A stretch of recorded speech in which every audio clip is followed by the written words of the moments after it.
dari eksekusi sejak tahun 2019. Kita akan membahasnya dan saya akan pertanyaan pertama langsung tanyakan ke mantan Kapus Penkum Kejaksaan Agung Pak Jasman Panjaitan. Selamat sore Pak Jasman.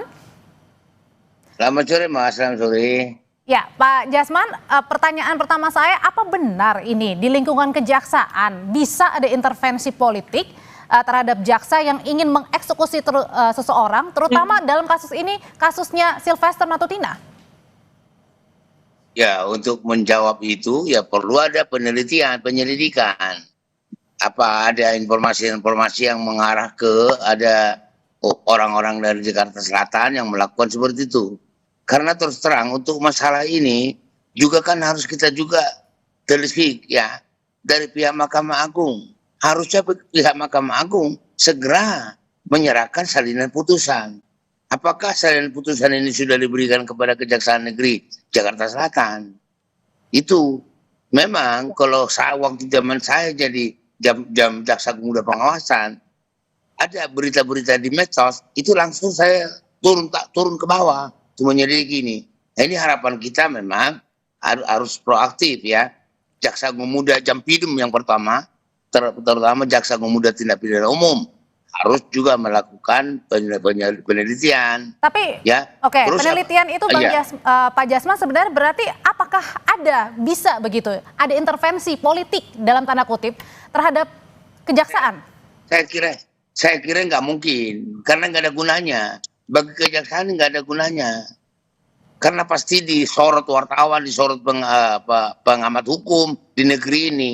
Bunuh diri itu kalau ada yang begitu gitu. Kalau tidak mungkin. Nggak mungkin. Oke, kalau tidak mungkin Pak Jasman, apa kira-kira yang membuat akhirnya pihak Kejari ini sampai 6 tahun bergulir kasusnya, sudah ada putusannya, tidak mengeksekusi? Jadi ini kan ketentuannya, ini kan masalahnya juga ada dua instansi.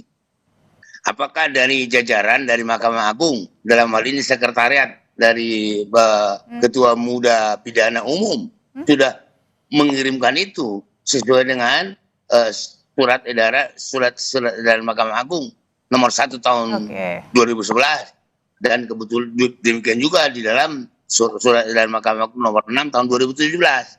Apakah itu mereka memang sudah ketat karena ketentuannya dalam 3 surat edaran itu 14 hari harus sudah dikirimkan ke kejaksaan yang melaksanakan putusan. Pak Jasman, oke, kita tahan dulu sampai di situ. Di sebelah saya sudah ada pengacara tim dari TPUA, begitu ya. Bang Kosinudin, selamat sore. Sore, ya Mbak. Bang Kosinudin, jadi kalau tadi Pak Jasman selaku mantan jaksa bilang tidak mungkin ada unsur politisasi di dalamnya yang kemudian sampai sekarang ini tidak bisa atau belum mengeksekusi seorang Sylvester Matutina. Kalau pandangan Anda? Ya, sebenarnya kita harus bagi pada 2 klaster ya. Klaster pertama tentang secara faktual ini putusan belum dijalankan. Ini yang harus segera dijalankan agar apa? Adanya pengabaian, penyalahgunaan dengan mengabaikan dan seterusnya itu bisa tertutup dulu dengan adanya tindakan oleh kejaksaan yang segera mengeksekusi yang menjadi tugas dan tanggung jawab kejaksaan. Kami perlu informasikan bahwa 31 Juli kami mendatangi Kejari Jaksel untuk meminta dieksekusi. Kemudian tanggal 4 Agustus ya, Kejaksaan Agung menyatakan akan dieksekusi, dan sampai hari ini tanggal 7 ya ini ya, ini belum ada eksekusi. Jadi masalah aktual ini dulu Pak Jasman yang menurut saya harus segera dilaksanakan, terlepas ada soal kedua, kenapa ini lama dieksekusi. Tentu kalau kita bicara lamanya dieksekusi, ada kemungkinan abuse of power di sini, yakni apa? Penyalahgunaan kewenangan dengan cara apa? Penyalahgunaan kewenangan itu bisa dengan tidak menjalankan kewenangan, keliru menjalankan kewenangan, atau menjalankan kewenangan bukan dalam konteks kewenangannya. Dan hari ini ada abuse of power dengan cara mengabaikan kewenangan. Dan abuse of power kala itu atau? Ya dari periode 2019 sampai hari ini itu kan sebenarnya ada tugas kewenangan dan tanggung jawab jaksa selaku penuntut sekaligus eksekutor putusan. Sudah ada putusan, kok kenapa nggak dieksekusi? Berarti kan dia mengabaikan kewenangannya. Ini ada pembiaran begitu. Namun pertanyaannya memang perlu diselidiki apakah benar itu problemnya tidak ada ya salinan putusan dikirim oleh Mahkamah Agung. Saya kira kalau dalam rentang waktu segitu naif sekali ya. Ini kan sama saja buang badan ke Mahkamah Agung. Jangan ke sana dulu lah. Yang jelas hari ini sudah ada, harusnya jaksa dieksekusi. Lalu justru menurut kami yang politis itu bukan soal kenapa ini lama dieksekusi ya. Yang politis itu juga soal kenapa putusan ini tidak segera dieksekusi, tiba-tiba muncul permintaan untuk mengajukan amnesti Oke. begitu. Padahal amnesti tadi seperti di pengantar dikatakan Gus Dur. Kebetulan Gus Dur juga klien saya. Gus Dur itu mendapat amnesti setelah menjalani Oke. hukuman, bahkan sudah keluar dengan PB. Oke. Lah ini Jadi nggak sehari pun berlandaskan ya? Ya Silvester ini belum masuk kok Oke. sudah bicara tentang pengampunan dari presiden. Oke. Begitu loh. Ini kan aneh politis sekali begitu. Kita tanyain kalau gitu ke Ketua Umum Pradi Bersatu ada Bang Zefrijin, tapi sebelum sampai ke sana saya mau bertanya lagi. Jadi sebenarnya apakah ini seperti tadi dibilang Pak Bang Kozinudin begitu Pak Jasman, kalau misalnya ini jangan menyalahkan kepada MA-nya, belum ada salinan putusan ya? Nah, yang jelas saya dalam hal ini tidak menyalahkan siapa-siapa. Kita kan hanya menyelidiki. Ini kelihatan kesalahan ada di mana, kan itu. Tapi sepengetahuan saya, pengalaman saya juga, baik waktu saya masih di Kejaksaan Negeri maupun setelah di tingkat selanjutnya, itu putusan itu harus ada. Apa yang mau dilaksanakan oleh jaksa kalau salinannya nggak ada? Itu yang saya katakan tadi. Saya tidak mau menyalahkan siapa-siapa. Di mana letak permasalahannya sehingga salinan ini belum sampai di Kejaksaan Negeri Jakarta Selatan. Kalau ini nanti memang ada kelalaian di Kejaksaan Negeri Jakarta Selatan selaku pihak eksekutor, ya itu pasti ditindak, pasti. Saya jamin Jamwas akan bertindak. Tapi kalau ditanyain Begitu, Mbak. sudah berlangsung selama 6 tahun, sebenarnya siapa yang salah dan siapa yang bermain di balik ini? Usai jeda nanti Bapak-Bapak akan menjawabnya. Tetap bersama kami di Kompas Petang.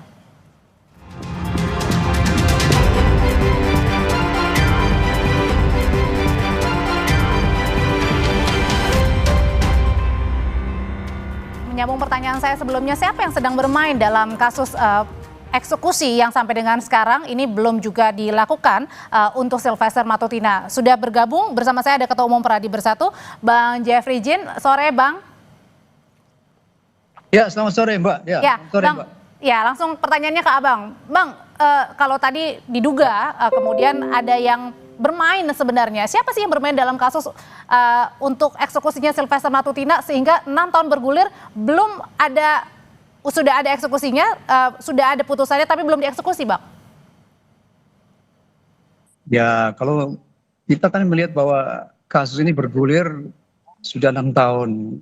Kalau memang belum dieksekusi kan kita pertanyakan juga kepada pihak kejaksaan. Kenapa kejaksaan belum eksekusi kan? Jadi prinsipnya kita ikut proses hukum. Semua yang ada kita ikut SOP-nya. Kita menunjukkan kepada warga negara yang baik, kita taat hukum. Semuanya kita jalankan dengan baik. Jadi nggak ada masalah, Mbak. Kita taat apa yang harus kita lakukan sebagai seorang warga negara yang baik. Oke, tapi sebenarnya saya mau tahu gimana sih sekarang tanggapannya dan kabarnya Bang Silvester, karena semenjak kasus ini bergulir kemudian agak susah buat kita ya menghubungi Bang Silvester. Ya, kalau sulit hubungi kan bukan saya kurang tahu. Yang pasti kan ya, kejaksaan, kepolisian kan punya cara untuk mendeteksi di mana beliau berada. Yang pasti kan masih ada di Indonesia, belum keluar negeri kan, masih ada. Bisa dicari aja. Apa susahnya cari itu, Mbak? Orangnya ada di sini kok. Ya kan?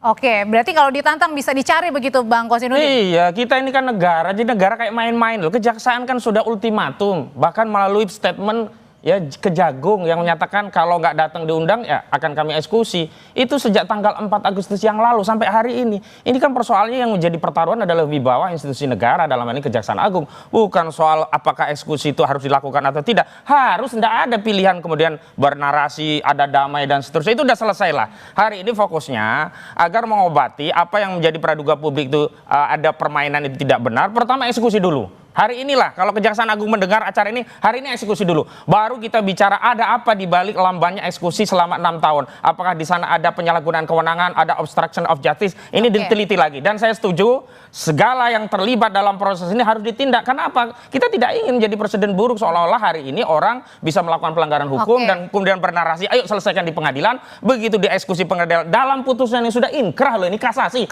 Masih bisa diabaikan. Nah, kalau putusannya sudah inkrah begitu ya, kenapa kemudian kemudian terkesan ada pembiaran. Siapa yang lagi bermain dalam hal ini? Nah, saya justru kalau bicara tentang ada orang besar di balik ijazah palsu, justru ada orang besar di balik Sylvester Matutina.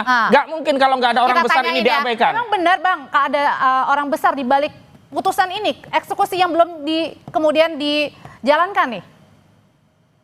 Kalau menurut saya Mbak, Bang Sylvester itu kan orangnya besar ya.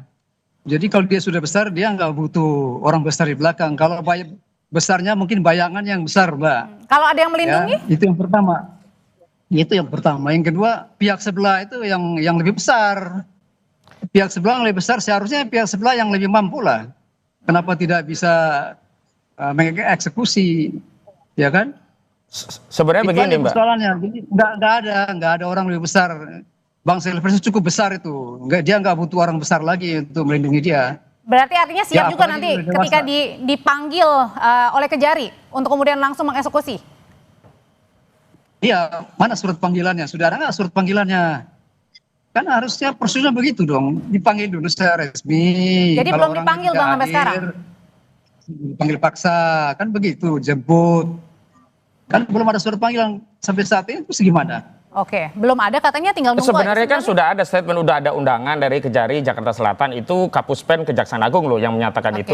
Yang kedua, kalau kita bicara orang besar, Pak Sylvester ini dianggap orang besar, nyalinya menurut saya kecil. Harusnya kalau dia nyalinya besar, datang ke Kejari Jakarta Selatan, tanyakan apakah benar putusan saya akan dieksekusi, kemudian di situ ada berita acara eksekusi. Eksekusi itu ada dua, eksekusi paksa oleh Kejaksaan Agung, yang kedua eksekusi sukarela dari seorang Sylvester Matutina kalau memang mereka kalau memang si Sylvester ini menjadi warga negara yang baik. Ini udah rame loh. Akhirnya apa? Yang kena berakannya, yang kena kotorannya kan di Kejaksaan Agung. Seolah-olah Kejaksaan Agungnya ini yang kemudian mengabaikan tugas dan kewenangan tanggung jawabnya. Datang saja Sylvester kalau memang dia menjadi warga negara yang baik dan memang punya mental besar gitu loh. Jangan badan besar doang. Oke, Bang Kusnudin, tapi waktu di minggu lalu di program Dua Arah, Bang Sylvester juga sudah menyatakan bahwa sudah minta maaf dan kemudian sudah nggak berpengaruh, ini putusan loh. Memangnya putusan bisa dimaafkan? Kalau putusan bisa dimaafkan, orang bisa diberi amnesti. Udah keluarin aja seluruh yang di penjara itu. Kasih amnesti semua, kasih maaf semua. Wong putusan kok minta maaf. Saya mau tanya kalau gitu ke Pak Jasman. Pak Jasman,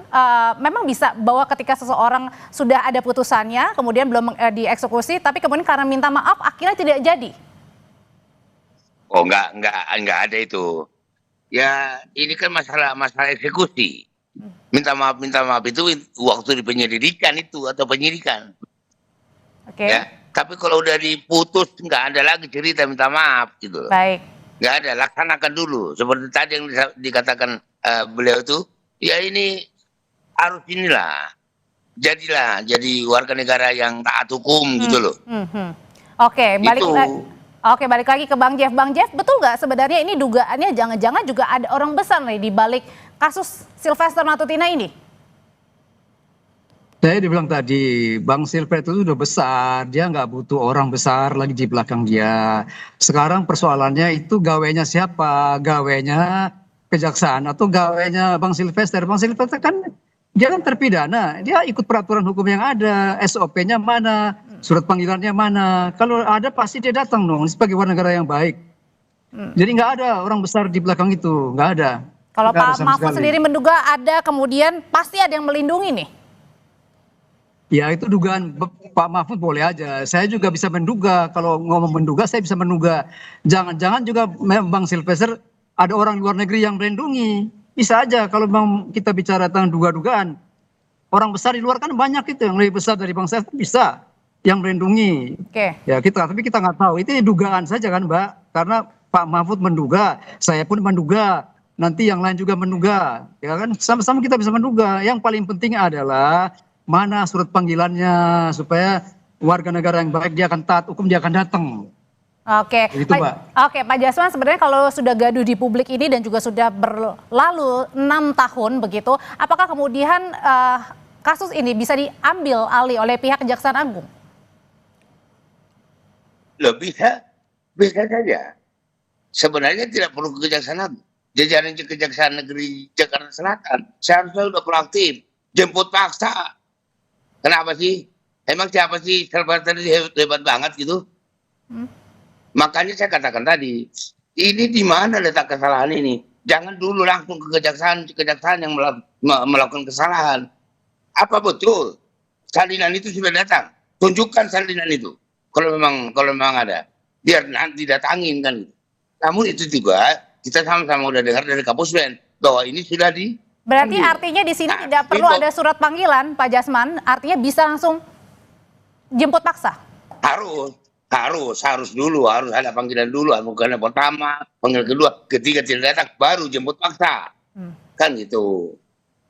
Oke, tanggapannya Bang Kosinudin, berarti kalau misalnya selama ini 6 tahun kemudian belum sudah ada putusannya, belum dieksekusi. Nah ini sebenarnya apakah ada yang bermain, apakah ada yang melindungi, apakah memang terkesan ada yang membiarkan? Sudah pasti ada yang melindungi dengan cara membiarkan, tidak dieksekusi. Mustahil di republik yang sebesar ini kasus bagi seorang Sylvester Matutina yang sudah dikenal sebagai relawan Jokowi kok tidak tahu ada putusan. Apalagi putusan ini terkait pencemaran tokoh bangsa loh. Pak Yusuf Kalla loh, ini bukan saya, mungkin kalau saya mengadukan orang nggak tahu kasus seperti apa. Ini yang mengadukan Wapres dulu. Ini adalah aduan dari orang yang punya kategori bapak bangsa dan diadukan oleh banyak orang saat itu. Ratusan lawyer ikut terlibat mengadukan kasus ini untuk membela Pak Yusuf Kalla. Jadi aneh kalau tidak ada orang besar. Yang kedua justru tudingan ada orang besar di balik Roy Suryo dan kawan-kawan itu berbalik ke Sylvester Matutina ini. Dan dugaan saya orang besar itu adalah kekuasaan presiden yang saat itu adalah saudara Joko Widodo karena dia adalah projo. Dan hari ini agar menghindari tuduhan Presiden Prabowo masih ada di bawah kendali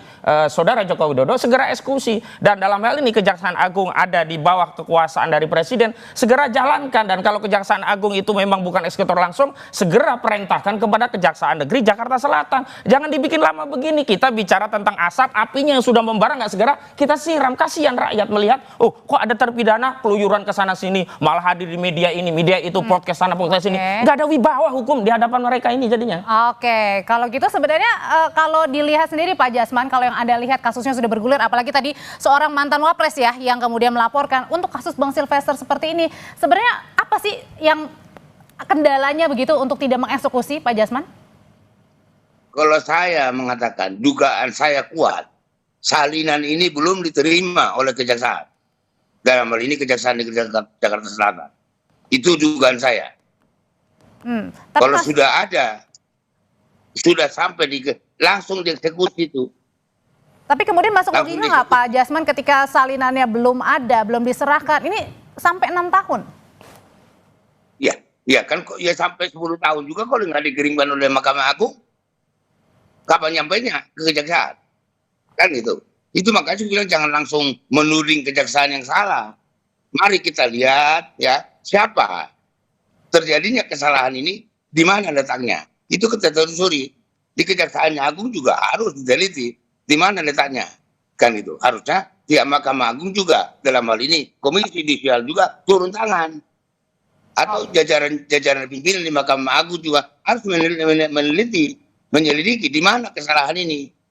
Oke, kalau gitu. Ya kalau dari Bang Jeff sendiri, dari tim kuasa hukum termasuk juga Ketua Umum Pradi, Bang tahu eksekusi bukan orang lain, kan harus di pihak kejaksaan Jakarta Selatan ya kalau nggak salah ya.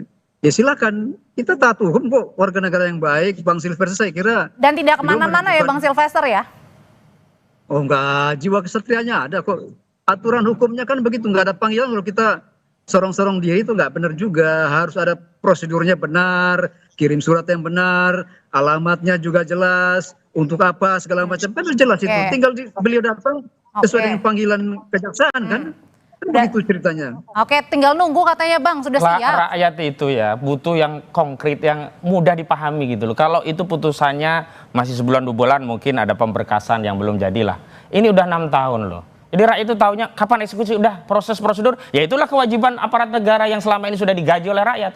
Yang kedua, kalau kita mengedarkan dugaan ini Mahkamah Agung yang belum mengirimkan salinan putusan, ini kan makin melebar seolah-olah ya modus operandinya dengan menahan salinan putusan itu agar tidak dikirimkan, agar tidak bisa dieksekusi. Sudahlah, jangan kemana-mana dulu, eksekusi dulu, ini bahaya. Kalau nggak segera dieksekusi, tuduhan-tuduhan terjadinya penyalahgunaan kewenangan bisa melebar, bukan hanya ada di Kejaksaan Agung, tapi bisa di Mahkamah Agung, bisa di mana-mana gitu loh. Karena itu eksekusi segera dan jangan berdalih dulu gitu loh. Nah kalau memang belum ada penyelidikan, lakukan penyelidikan.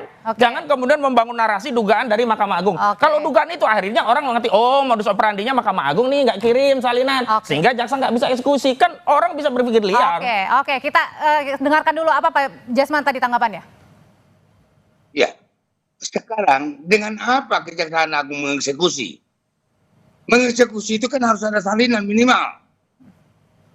Iya, nggak bisa dong kita langsung mengatakan laksanakan. Laksanakan apa? Kan harus ada salinan putusan. Gitu dong. Jadi ini ditunggu ya berarti ya dari pihak Mahkamah Agung maksudnya gitu ya Pak Jasman ya? Iya, mana? Buktikan kalau memang itu sudah dikirim tanggal sekian. Oke. Ya. Baik, sudah kita tangkap kalau gitu. Gampang kok. Oke, Pak Jasman terima kasih, Bang Kosinudin terima kasih, Bang Sama-sama, Zef, terima Mbak. kasih, selamat malam. Selamat sore.